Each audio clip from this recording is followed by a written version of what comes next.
a brand new expansion for Heart of Iron 4, Arms Against Tyranny. 4 northern democracies seemingly helpless against the nearby predator dictatorships. Despite their size, Finland, Norway, and Denmark and Sweden have a chance to avoid conquest through clever diplomacy and fierce resistance. Finland will feature the Winter War. Maintain your neutrality, sympathize with the Germans, defend against the Soviets, or form a greater Finland, or even pursue a socialist path with or without Soviet support. Sweden, the richest of the Nordic nations, can both serve as an arms dealer as well as an arms trader. It mentions having issues with unstable governments, fixing your internal issues, or maybe thinking more outward, maybe going in favor of monarchism or maybe a fascist path.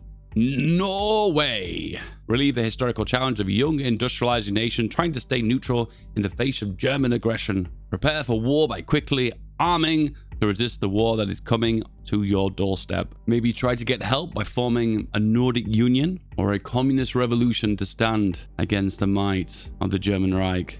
And oh my goodness, Denmark. I know this one's going to be a fan favorite, being able to stand up against the Germans alone. Is this going to feature a kind of like a Polish in exile style mechanics, or are you going to defend against the Germans and actually dig in and do what the Danes did not? Alternative paths involve a united Scandinavia and reviving the old Kalmar Union.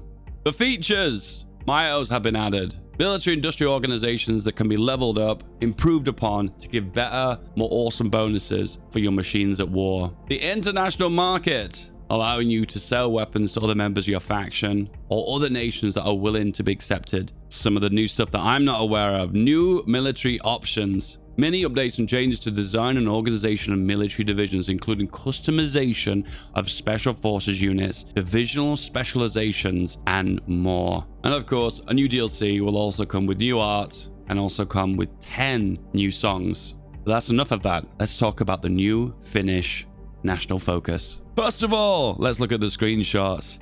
First of all, we have the leader of Finland. He is not aligned authoritarian regime. He has elections, not aligned with elections. 3 major decisions.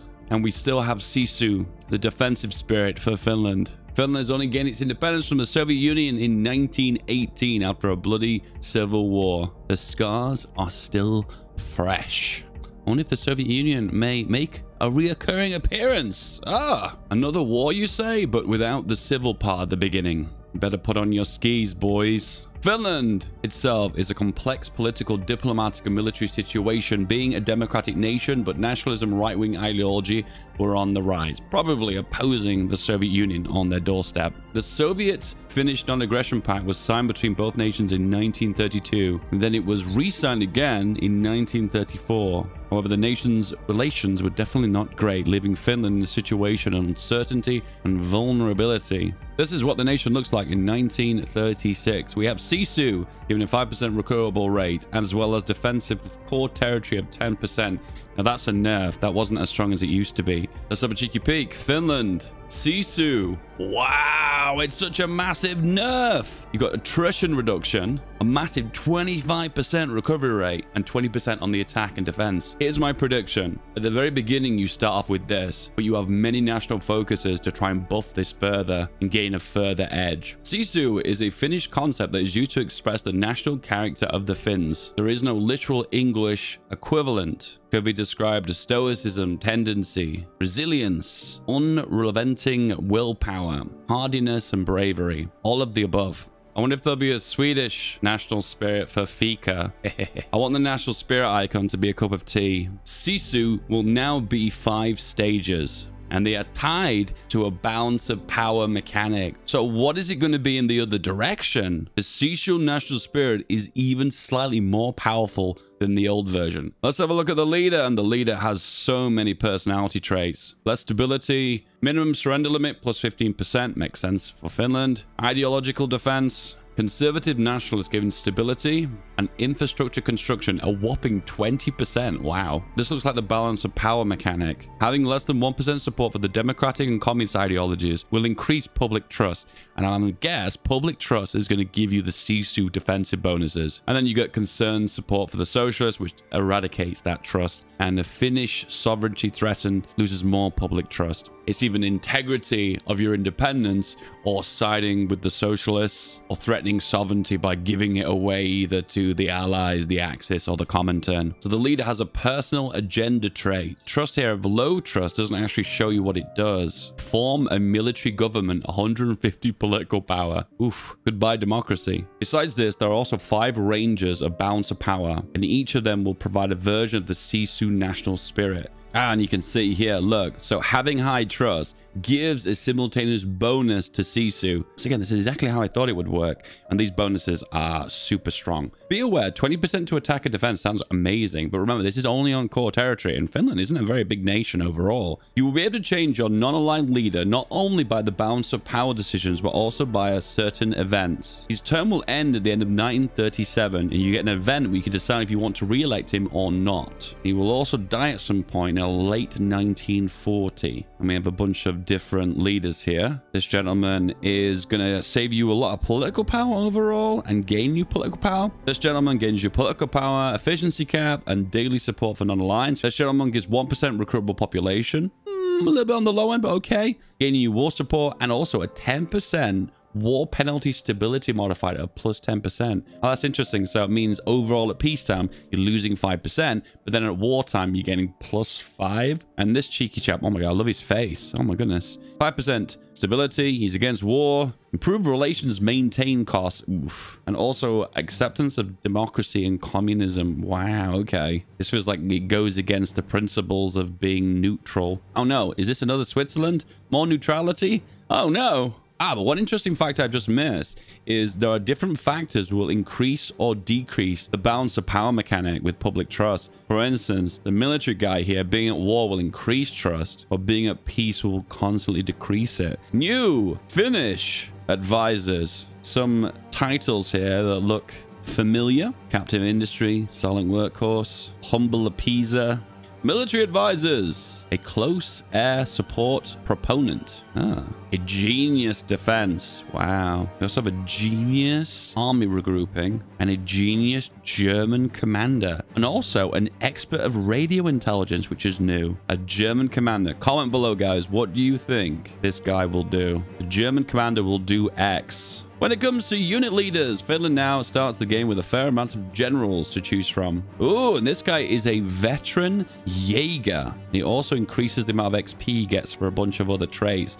So it looks to me like he's a specialist and fighting in certain areas of the world. We've got urban, hills, forests, swamps, commandos, winter, and we've also got the amphibious trait. Basically, almost everything gives a lot of potential and flexibility, which is cool. A veteran Jaeger trait is used to represent an officer who, during World War I, volunteered to train in Germany as Jaegers during the Great War and the Civil War in Finland. Jaegers were proficient in their skills, in guerrilla warfare, sabotage operations behind enemy lines. As you can see in-game, traits provide huge bonuses towards certain traits, including terrain ones. So will help this general gain adaptable very quickly. What? You want more Finnish generals? Oh my goodness. You are well and truly spoiling this. Industrial designers. Finland has 5 of them. Mining company, industrial concern, construction, electronics, and a railway company. This one, the mining company, gives resource gather rate, lack of resource penalty. Wow, that's really useful for Finland because you are embargoed most of the time at war with the Soviets. And an excavation technology research speed plus 15%. Remember, they've introduced a new system. Industrial concerns can now be leveled up and improved upon. If this is the base stats for the mining company, that's pretty decent. So here's the list of the MIOs for Finland. MIOs being military industrial organizations. And because we don't recognize any of these icons, because we've not played the game yet, we have no idea what these actually do, but they do look really freaking cool, right? Sisu Auto. Is this a thing? Or is this fictional? So here's a breakdown of the way you can improve, in this case, the Sisu Auto industrial concern. There's a task capacity of 2, research bonus of 10%. Ooh, when you assign this designer, it will eat into your political power by a very, very, very small amount. And also, if you want to change it out to something else, it will cost you a little bit of XP. An example here, the materials department has the ability to increase production output plus 5% and production resource by minus 10%. Is that adding on to the existing bonuses? If that's the case, that's mad OP. Finland has a bunch of new states, which before it was pretty naked, to be honest with you. So it's nice to see they've gotten a few more.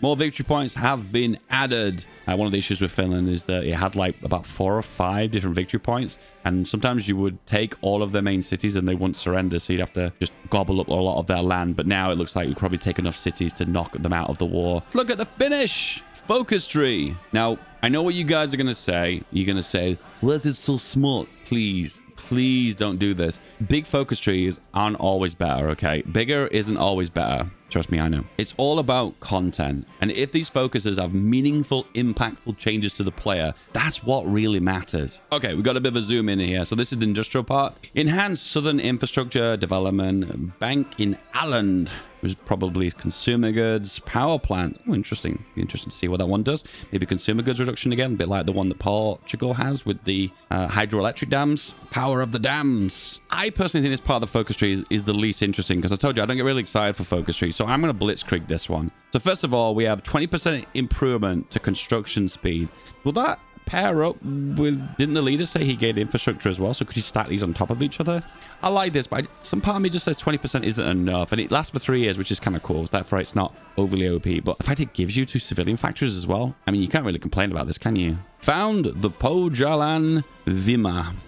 Gives you railway output, consumer goods reduction of 15%. It says consumer factories factor. Oh, that's not worded the same way it was before. I wonder if this has been modified. If this is the way it would work normally, that would be a mad reduction of 15%. Has 2 building slots and 1 civilian factory and up to 5 controlled core states, at least 3 levels of infrastructure. Interesting. So you have a little bit of steel that adds +2 steel for every state that is already producing steel, and then an additional 2 steel for these 2 said states. Chromium, the forgotten resource that rarely even gets used. Sad. 5% cheaper trains, I'm presuming? Department of Engine Department. It's a Sisu Auto, so I'm presuming this is going to be motorized. Giving 2 refineries. That's pretty strong. So Sisu Auto has +1 size, 500 funds. Oh, so this is improving of the Mayo. So we're having national focuses now that improve industrial concerns, such as the new mechanics. Stability, war support, and it gives you 25% extra heart attack and 100% extra piercing. Wow. The impact of this means you are less likely to need anti-tank equipment. I think it's meant to reflect the Molotov cocktails used by the Finnish against the Soviet tanks. The army, here we go. Yep, army, air force, navy, towards the Atlantic. Interesting. The air force one is quite generic. National armor focus, sissy. Interesting. Utilize the Sami, and there's a reindeer. That's funny.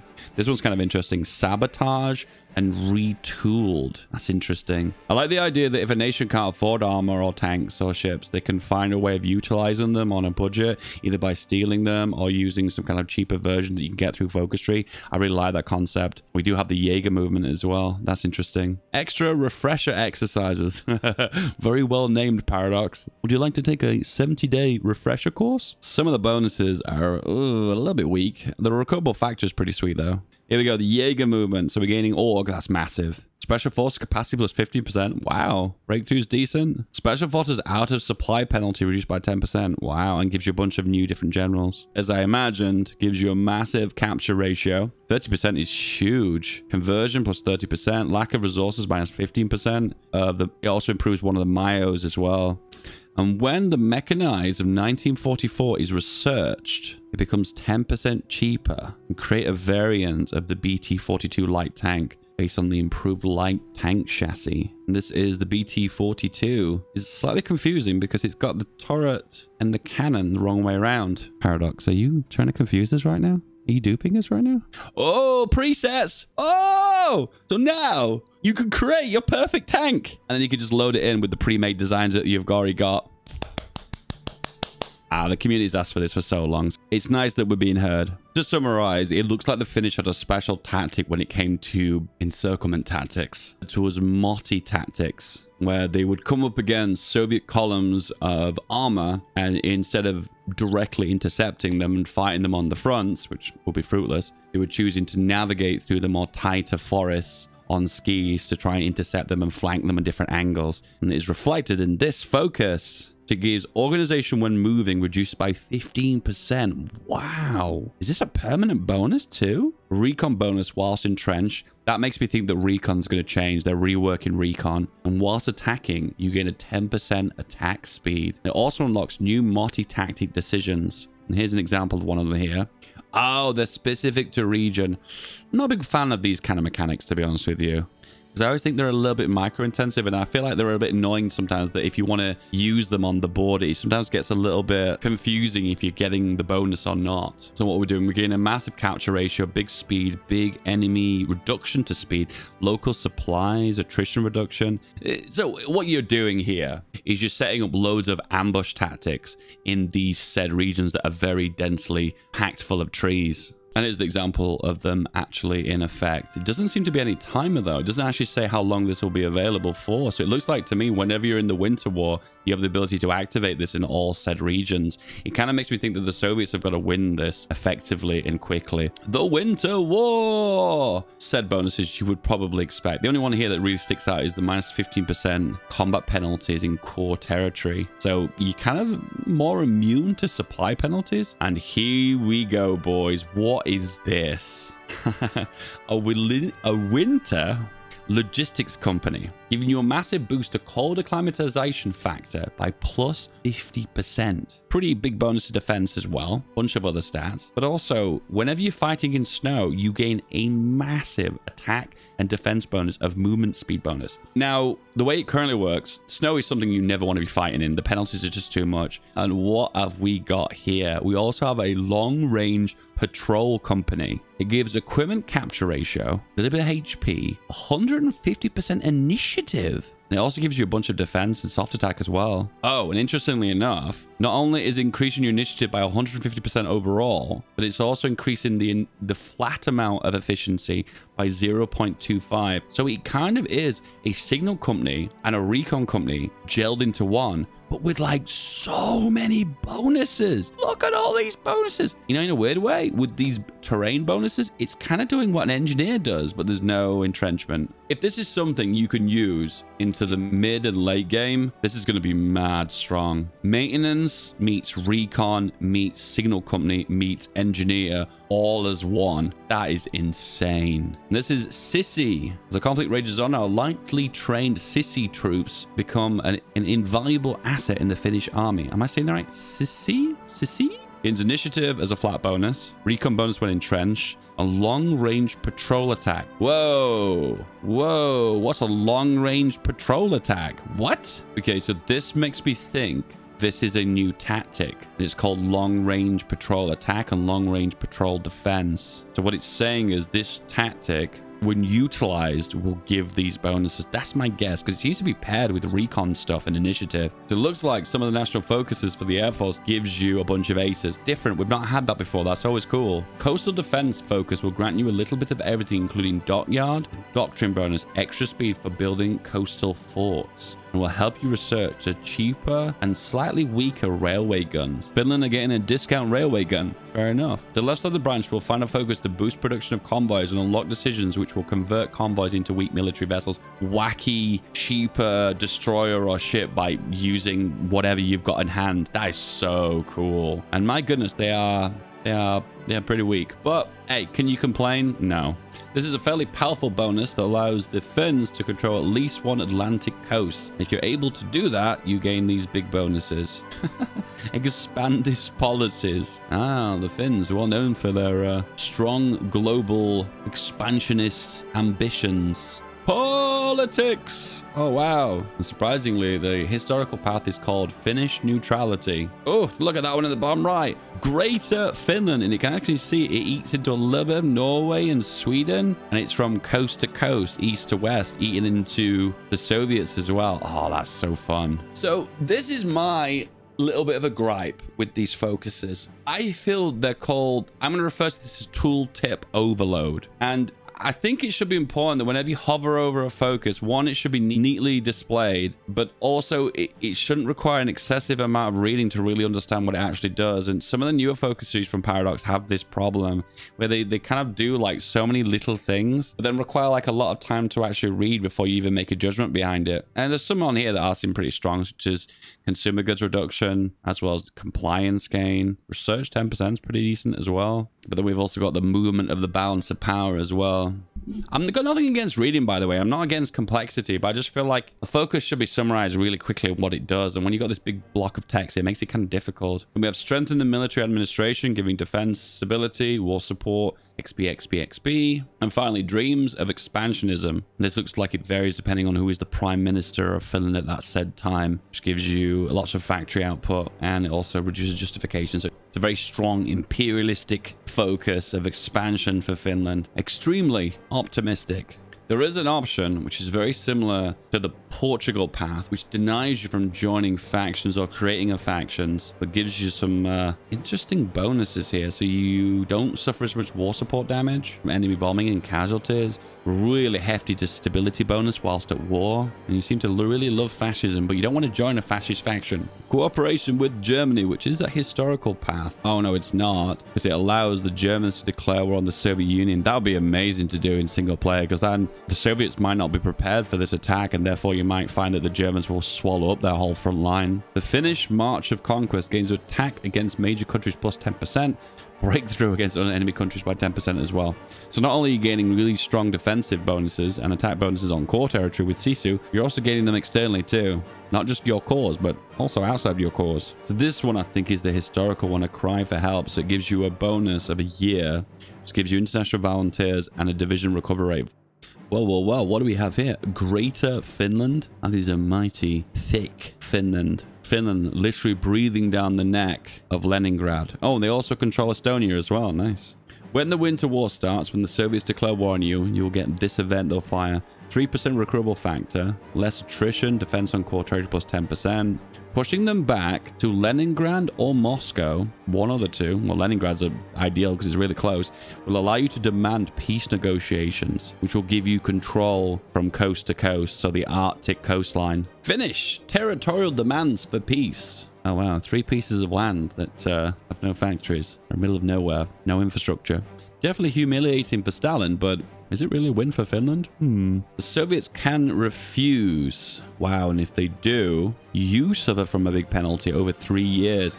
So the idea is that people don't want to continue this war if it turns into an offensive war. I see here. It looks like the objective here is to incentivize the player to kind of play historical, not this weird goofy thing where Finland annexed the Soviet Union, which is possible. However, it is massively tricky. It might be easier now with some of those national spirits. We have new art. The mechanized have got lovely winter camo. Ooh, the BT-43, nice. They have some fantastic guns. Look at the finish. Look at the finish here. Look at this gun here. They're not carrying the one gun, they're carrying 2. The greedy Finns, eh? Now we know why they won the Winter War. Showing off the new 3D models. Wow, winter. Winter is definitely here. The BT-43 troop transport, basically a repurposed captured BT-7. The turret removed and a wooden platform added on top. It was not super successful, so later on, as it was repurposed into weapons and an ammunition carrier, as shown on the map here. That's kind of funny. So your mechanized kind of look like storage containers, moving the supplies around. We have our favorite model, which looks like a snowmobile. Finnish reconnaissance, 10 out of 10. So we've been told by the Paradox people that there are some Easter eggs in the trailer. So let's just check those out really quickly. Please comment below if you spot any of them. My Finnish reading skills are limited, so I might not get them. So we've got like an ammunitions cache here. What does this say? Loaded 1139. Karlskoga? Anyone know what that means in the comments? Let me know. A CU-139WT. It looks like an ammunition crate. We have a broken bottle here, so that's meant to represent the Finnish Molotov cocktails being used against the Soviets. And then we have a big meaty vehicle here rolling up. Is this a Soviet vehicle? Maybe. We have ammunition. Does this look like a medal almost, or a piece of a medal? Casings. We have a barrel of a gun. And we have a letter. It's from, oh, I might be saying this wrong, Kristen Kragstad? Krogstad, and it is an address that's in Oslo, Norway. A letter that has come from Finland is trying to be delivered to the Norwegians, but unfortunately the individual in question did not make it. And here we are, boys. Arms against tyranny. Are we excited? Please comment excited. If not excited, then what's wrong with you? If you want more of this kind of content, please like and subscribe. I love you. Goodbye. One, and the second one. This one. Check this video out.